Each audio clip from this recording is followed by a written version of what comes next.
দোকানপাটে বসে গীবত শেকায়তের মতো জঘন্যতম গুনাহে আমরা লিপ্ত। ঠিক না ভাই? ঠিক জোরে বলেন না একটু, ঠিক না ভাই? ঠিক ভাইরা আমার, নামাজ নাই, রোজা নাই, সদকা নাই, কোনো ইবাদতের সাথে সম্পর্ক নাই, দোকানে বসে বসে গীবতের মতো মারাত্মক জঘন্যতম পাপের মধ্যে আমরা লিপ্ত আছি। গীবত এমন একটা রোগ, এমন একটা গুনাহ, হাদিসে এসেছে সকল কবিরা গুনার মূল সূত্র হলো গীবতের গুনাহ। এই গীবতের গুনার মাধ্যমে আল্লাহ তাআলাও অসন্তুষ্ট হয়, বান্দাও অসন্তুষ্ট হয়। গীবত তো আমরা সবাই জানি, পাশ্চাতে কারো পাশ্চাতে অরনিন্দা করা, ভুল ত্রুটি চর্চা করা, এটাই তো গীবত। কেউ এই কথাটা শুনলে তার মনে আঘাত যাবে, এটাই তো গীবত। কিন্তু আজকাল দেখা যায় গীবতকে আমরা কোনো গুনাহই মনে করছি না, অথচ আল্লাহ রাসূল সাল্লাল্লাহু আলাইহি ওয়াসাল্লামের সাত ফরমান, গীবত এমন একটা গুনাহ, তুমি যদি নামাজ ছেড়ে দাও আল্লাহর হক নষ্ট করেছ। আল্লাহর হক নষ্ট করার কারণে আল্লাহ পাক রব্বুল আলামিন তোমাকে ক্ষমা করতেও পারে। আল্লাহকে সন্তুষ্ট করতে পারলেই তো তুমি জান্নাতি, আর আল্লাহকে অসন্তুষ্ট করলেই তুমি জাহান্নামী। যদি আল্লাহর হক ছেড়ে দিয়ে তুমি আল্লাহকে অসন্তুষ্ট করে তবে তুমি জাহান্নামী। তবে মনে রাখবা, এটা আল্লাহ ক্ষমা করলেও করতে পারে, কিন্তু বান্দার হক যদি তোমরা নষ্ট করো, এই গীবত শেকায়েত করা এটাও একটা বান্দার হক। বান্দার হক যদি নষ্ট করো, আল্লাহ রাব্বুল আলামিন বলেন, আমার সৃষ্টি এত সুন্দর, আমি আমার শ্রেষ্ঠ জীব মানুষকে সৃষ্টি করেছি, আমার এই সৃষ্টি নিয়ে সমালোচনা করছে, আমার আল্লাহ অসন্তুষ্ট হয়, কষ্ট পায়। যেই ব্যক্তির নামে গীবত করা হচ্ছে সেই ব্যক্তিও কষ্ট পায়। ওই ব্যক্তি ক্ষমা করা ব্যতীত আল্লাহ তাআলা বান্দার এই গীবতের গুনাহকে ক্ষমা করবেন না। কিন্তু আজকাল দেখা যায় এটাকে আমরা গুনাহই মনে করি না। দোকানপাটে বসে আছি, একজনের মেয়ে বিবাহ দিবে, আসছে দেখতে, যাওয়ার সময় দোকানে খোঁজ নেয়, বলে ভাই অমুকের মেয়েটা কেমন, ভালো না খারাপ? হায় হায়, গাঙ্গে বাসায় দেন, এইখানে মেয়ে দিয়েন না।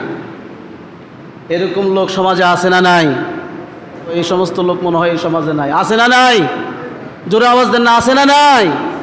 ভাইরা আমার, 10 সেকেন্ড লাগছে আপনার এই কথাটা বলতে, অথচ আপনি জানেন না এই সমাজের মধ্যে তার কত বড় ক্ষতি হয়ে গিয়েছে।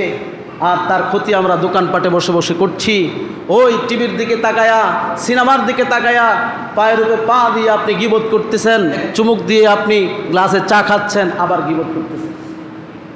অথচ এমন জওয়ান লোকও দেখা যায় গীবত করতেছে সিনেমার দিকে তাকায়া তাকায়া, তার ঘরের বউ অন্য জায়গায় কাজ করতে গেছে, কিস্তির টাকা জোগাড় নাই, বসে বসে গল্প করতেছে, গীবত করতেছে। বৃদ্ধ বাবাদেরকে দেখা যায় কথা বলতে পারে না, হাঁটতে পারে না, ওই সিনেমার দিকে তাকায় আছে আর গীবত করতেছে, গীবত শুনতেছে। বেশিরভাগ দেখা যায় আমার দোকানপাটে, বাজারে এইভাবে গীবত হয়। এই গীবতের দ্বারা কত বড় ক্ষতি আমাদের হয়ে যাচ্ছে আমরা কল্পনাই করতে পারি না। যে ইমাম মুনাজাতের মধ্যে আপনার জন্য দোয়া করে, যে ইমাম আপনার কল্যাণ কামনা করে, আপনি দোকানে বসে বসে নামাজে তো আসেনই না, ওই ইমামের সমালোচনা করতেছেন, ওই মুয়াজ্জিনের সমালোচনা করতেছেন। আমরা যখন দোয়া করি, দোয়ার সময় আমরা সকল মুসল্লির জন্য দোয়া করি, বাংলাদেশের উপরে আল্লাহ রহমত নাজিল করো, সালমানপুরের মানুষদেরকে মাফ করো, মুসল্লিদেরকে মাফ করো, বলি কি বলি না? জোরে বলেন।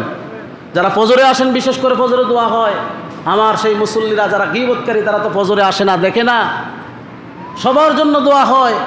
আর যিনি দোয়া করলো আপনার জন্য, আপনি তার গীবত বসে বসে করতেছেন। হ্যাঁ, সমালোচনা করবেন, কেউ ভুলের ঊর্ধ্বে নয়। যদি কারো ভুল ত্রুটি দেখি, সরাসরি গিয়ে তাকে আমরা সংশোধন করি। একজন ইমামের কাছে সবাই আসতে পারে, ইচ্ছা করলে তাকে সংশোধন করতে পারি। যদি তারও সাধ্য না থাকে, তাহলে আপনি কমিটির মাধ্যমে আপনি তাকে সতর্ক করতে পারেন, আলটিমেটাম দিতে পারেন। কিন্তু গীবত করে কার ক্ষতি করছেন? আপনি আপনার ক্ষতি করছেন, নিজের উপরে জুলুম করছেন, অত্যাচার করছেন।